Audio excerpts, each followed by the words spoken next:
Hello everyone, this is Chidanand from Kratz Infotech NG. Welcome to this tutorial on Azure pipelines. In this tutorial, what I plan to demonstrate is how to set up a self-hosted agent or a local agent and how to connect it to your Azure pipeline, how to put up a simple job to identify and make use of this self-hosted agent. Now, in most of the cases, you will possibly want to use these managed service provided agents. Having said that, there are some use cases where you have some proprietary tools or some tools that you have it running on your compute engine. Now, for some specific tasks, you may want to set up runners that are capable of making use of these proprietary tools and thereby connecting it to some other integrated systems well within your data centers. This diagram kind of explains what I intend to do. I will first log into my Azure DevOps and define an agent. Now this agent, I will put it in a particular pool, and this agent will be hosted and run on my local Windows machine. Now, once this starts running, I will configure this agent to connect to my Azure DevOps environment. Once that connection is established, and then I will go ahead and put up a simple pipeline job. The pipeline job would be to pull a GitHub repository, which has got a simple web application that is being built using Maven. Now the pipeline will make use of this self-hosted agent, which has got the capabilities or the tool sets that are required in order to build this application. In this case, Maven build it, Maven compile it, or Maven package it. Now I'll also go ahead and if the application successfully builds, go ahead and deploy it onto a Tomcat server. Since I have only one machine, both the self-hosted agent and the Tomcat server will be run on the same machine. But even if they run on some other machine, all that changes in this demonstration is the URL of the Tomcat server, which could be any other fully qualified domain name or a reachable IP address. I've logged into my Azure DevOps, and if I come down to this organization settings, and if at all I take a look at the agent pools. Agent pools are nothing but a bunch of agents that can be grouped under different pools. In case you have multiple projects, you would want to define different pools that identifies the project which owns them. Out here, you can put your agent anywhere. I would go ahead and put an agent in my default pool. Okay, you can go ahead and create your own pool as well in case you want, but I will not do all of them. I'll just use the default pool and create an agent. Now when I click this, it's a very self explanatory or intuitive. Out on Windows 64-bit, what are the steps that I need to take in order to download and configure that agent? If it's a Mac OS, what if it's a Linux machine? All right, so all the instructions are pretty clear for me. It's a Windows machine, so let me go ahead and download this particular agent. Okay, this is a simple zip kind of a file. For those of you who would have done this agent configuration on Jenkins, can possibly relate to it. In Jenkins, you pretty much do something very similar, where you go ahead and specify all the details of the agent, and then Jenkins gives you a jar file. Okay, out here it's a zip file that that is configurable. So I downloaded the agent, and from now on it's going to be a little bit of a PowerShell. So let me open up a PowerShell and let me run this as an administrator.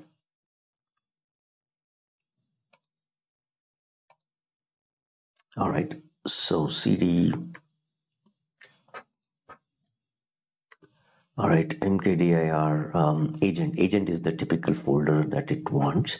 Not that this is a mandatory thing, but we will go and use the default. This is an agent folder, and let me just copy this. I think all that it says is unzip the particular file. Oops, not here. Okay. So all that it does is copies the file onto the agent folder and unzips it. All right, now if at all I go and say dir, you will find the file, the unzipped files out here. All right, so that being done, okay, dot forward slash or dot backward slash config dot cmd.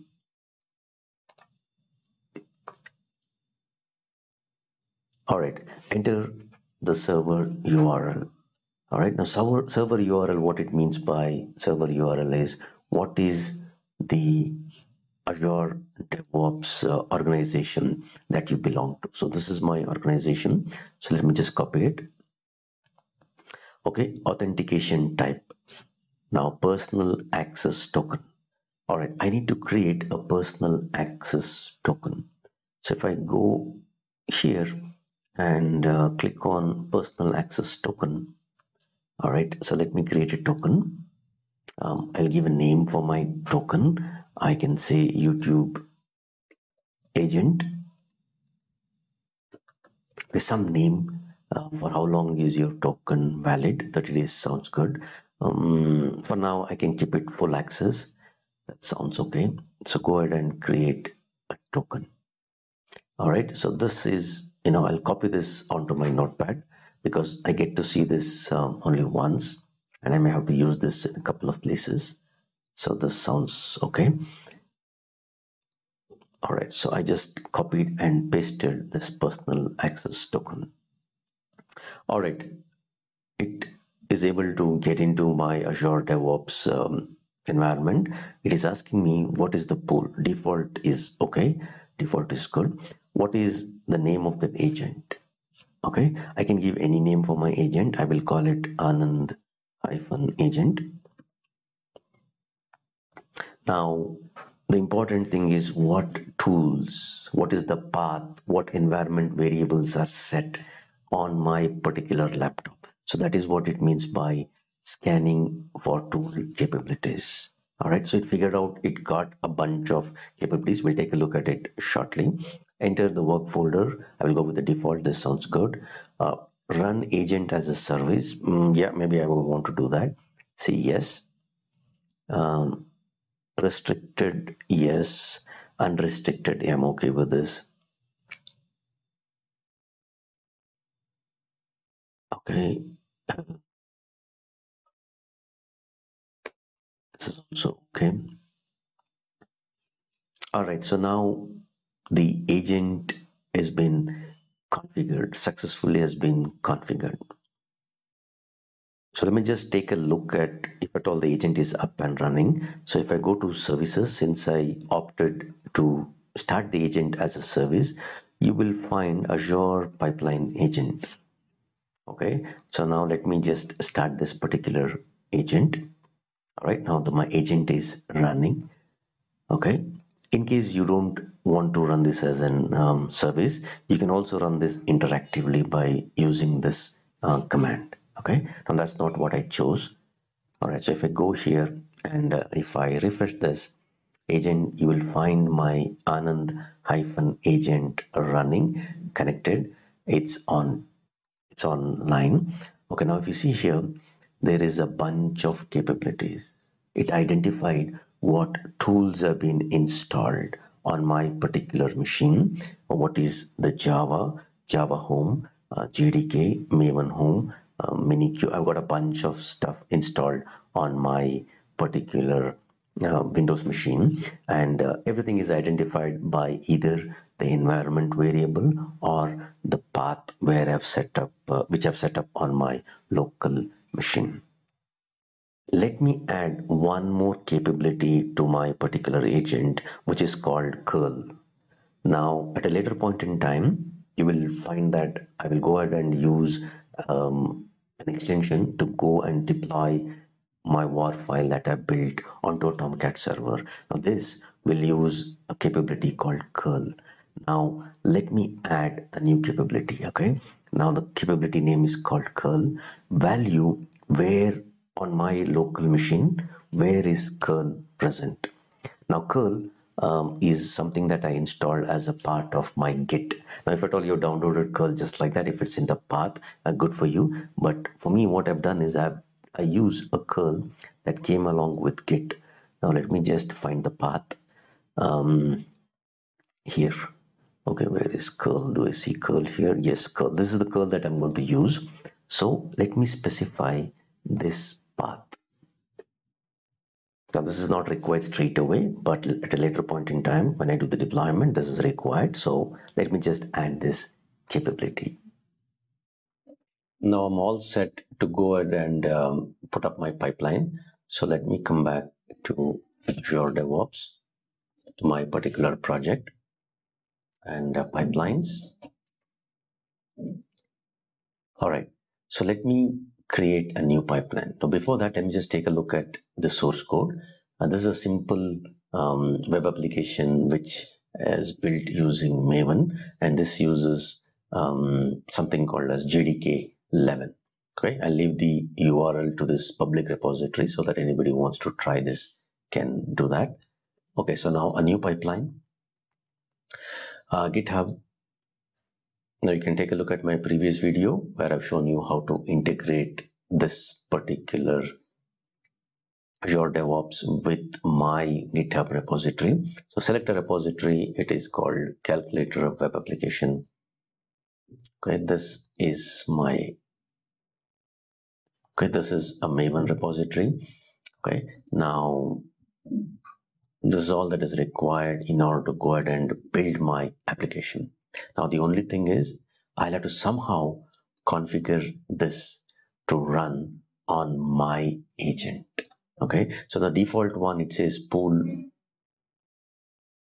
VM image Ubuntu latest. I'll have to modify this in order to specify where or which agent should be picked up. Now this YML syntax can get very complicated, but since I had put my agent in the default pool, all that I need to say is default. If at all you have multiple agents down inside this particular pool, you may want to identify something using the name or a regular expression. All that can be specified in the YML. For now, this is all that has to be done. Maven, pom.xml, and all the capabilities in terms of Java and Maven is already present on my local machine. Okay, so 1.11, I don't want this unit test cases. I will do away with that goal package. Okay, so let me just first save this and run it.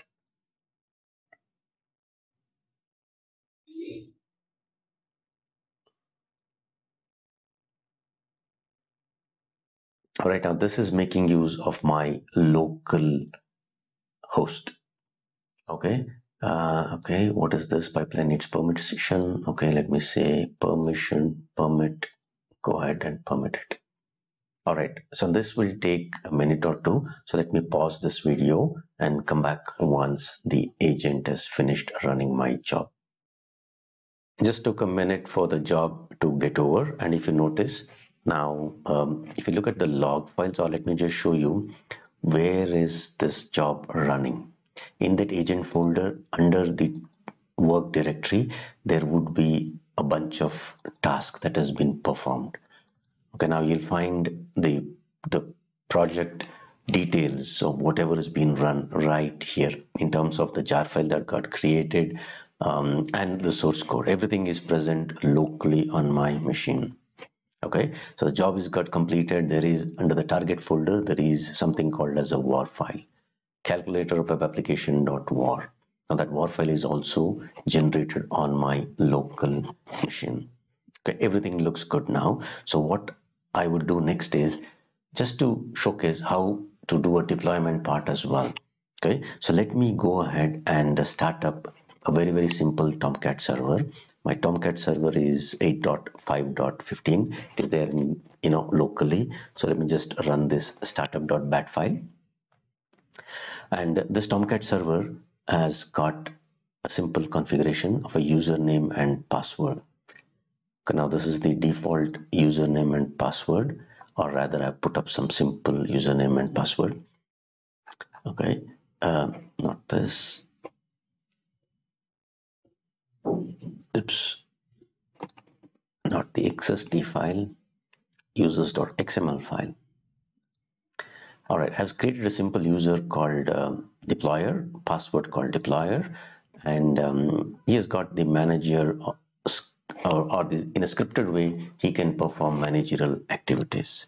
So now what I'll do is I will use an extension called Tomcat deployment. This extension is already organizational settings, or not organizational settings, manage extensions. I already got this extension that I've installed, Apache Tomcat deployment. Okay, so if I come back to my particular project, and if I go to my repos, if I go to, nope, not my repos, my pipelines. Okay, this is the pipeline. Edit the pipeline. All right, so this first step will take care of building my war file. Okay, now let me add another step. Oops. All right, what is the step? How to go ahead and do a Tomcat deployment. Now this Tomcat deployment needs curl. Okay, internally it uses curl. So that is why in the capabilities, I went ahead and added curl because I have curl on my local machine. Okay, so deploy Tomcat. What is the server URL? What is the username? What is the password? Okay, my server is running local to my agent and it is running on port 8081. Okay, now there are some things that you got to be aware of. Either you can go ahead and put in the URLs and credentials and username and password right away, just in plain text, or what would be better is go ahead and define something called variables or secret kind of a thing. Okay, the URL may not be a secret, but nonetheless, let me go ahead and show you how to create some variables. Okay, now what is the name of the variable? It's a simple key value kind of a pair. So I will just call it Tomcat underscore server. Okay, what is the value? HTTP colon localhost 8081. Okay, keep this value secret. All right, Tomcat underscore server, that is the URL of my server. I'll also add one more variable. I will call it Tomcat underscore user. What is the value? As per my configuration, it's called deployer. Okay, I'll also add another variable, Tomcat underscore password. I will keep this value, or rather this is configured as deployer. Okay, now how to reference this is by using a simple dollar and braces. Okay, so let me just copy one of them. All right, this is what I'll copy. Let me save this. Okay, and here Tomcat underscore server. Okay, let me just check that. Tomcat underscore server, that is the name of, or rather that is the value that I wanted to pick up. And what is the username? User, what is the password? This is the password. Let me just double check. Tomcat underscore server, Tomcat underscore user, Tomcat underscore password. Everything in capital. Server, user, password. This looks good. What is the war file? Okay, so I know for a fact that it is under the target folder. It is called calc web app.war file. Okay, under which folder do you want the deployment to happen? I will call it YouTube, or I will call it local agent deploy. Okay, what version of Tomcat am I running? Yeah, it's 8 dot something, so anything above 7. All right, so this is all that it needs. Okay, so now I'm just extending my pipeline after it's built the war file to go ahead and do a deployment. In my case, both the Tomcat server is running locally on my agent or on my Windows machine itself. If at all it is some other URL, all that you've got to modify is this URL address. Okay, so go ahead and add this and let me save this. All right, let me run this pipeline manually. Okay, if everything goes well, right under this Tomcat, there's a web app folder. Right here, you will find the war file that gets deployed. Okay, just start it off.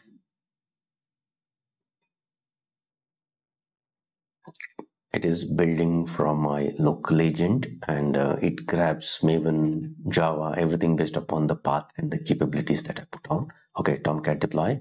Now let me just go ahead and check the Apache web apps folder. Okay, local agent deploy.war timestamp, which is right now. As simple as that. Now if I open up my application, what is localhost 8081, all right, and / what is the name of the folder? Let me just copy the name of the folder here.